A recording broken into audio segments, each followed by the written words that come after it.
Kenalkan, namaku Susi. Usiaku 28 tahun. Aku menikah saat usiaku masih 21 tahun. Dan aku sudah dikaruniai 4 orang anak. Sudah 6 bulan ini, suamiku meninggalkan kami untuk selamanya. Dan inilah kisahku. Aku selalu tak sanggup melihat kesengsaraan yang keluargaku alami. Aku ingin bekerja untuk keluarga. Namun, aku tak pandai bekerja karena aku hanyalah lulusan SD. Iya, aku sadar, dengan ijazah SD, mana ada perusahaan yang mau menerimaku. Suatu ketika, aku dan teman lamaku mengadakan reuni di sebuah kafe. Iya, aku bisa ikut karena sahabat baikku mau membayarkanku. Kalau enggak, mana mungkin aku bisa pergi. Dan banyak sekali pria yang menatapku begitu tajam. Tiba-tiba, ada seorang laki-laki yang menghampiriku saat aku ingin pergi ke kamar kecil. Tanpa ragu, ia langsung membisikkan bujuk rayunya ke telingaku. "Hai Nona cantik, maukah kamu berkencan denganku?" bisik pria itu. Aku pun mencoba menghalaunya, tapi ia terus mendekat dan menggodaku. Dengar-dengar, katanya kamu lagi kesusahan ya? Aku bisa loh memberikan apapun yang kamu mau, asal kamu mau menemaniku, ujarnya.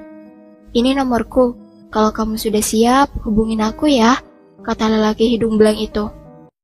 Sesampainya di rumah, anakku menangis kelaparan. Aku pun mencoba datang ke warung untuk menghutang, tapi mereka menolak karena hutangku sudah terlalu banyak. Aku sudah bingung harus bagaimana lagi untuk menghidupi keluargaku.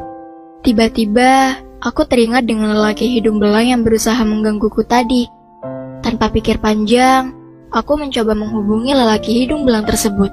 Dan aku pun menerima tawaran darinya untuk menemani dirinya besok malam. Ia menjemputku dengan mobil mewahnya.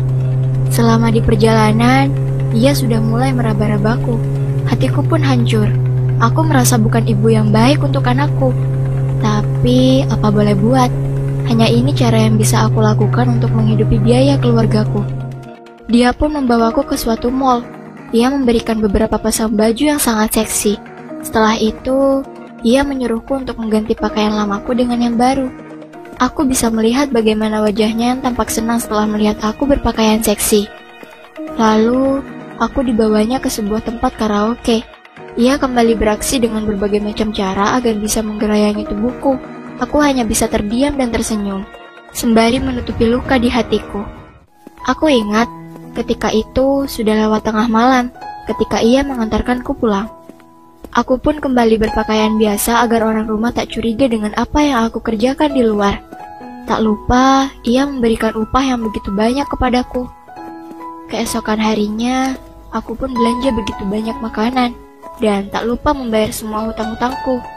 Tampak semua orang yang berada di sana terkejut melihatku bisa melunasi hutangku. Bu, kok dia gak kayak biasanya ya? Lihat tuh, belanjaannya banyak banget.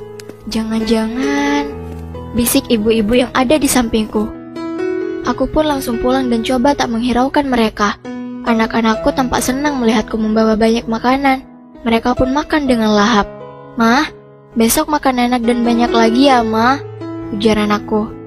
Aku pun hanya bisa menjawab dengan senyuman. Semakin kesini, aku semakin nyaman dengan pekerjaanku ini. Aku tak memperdulikan apapun. Yang aku pikirkan hanyalah kebahagiaan keluargaku saja.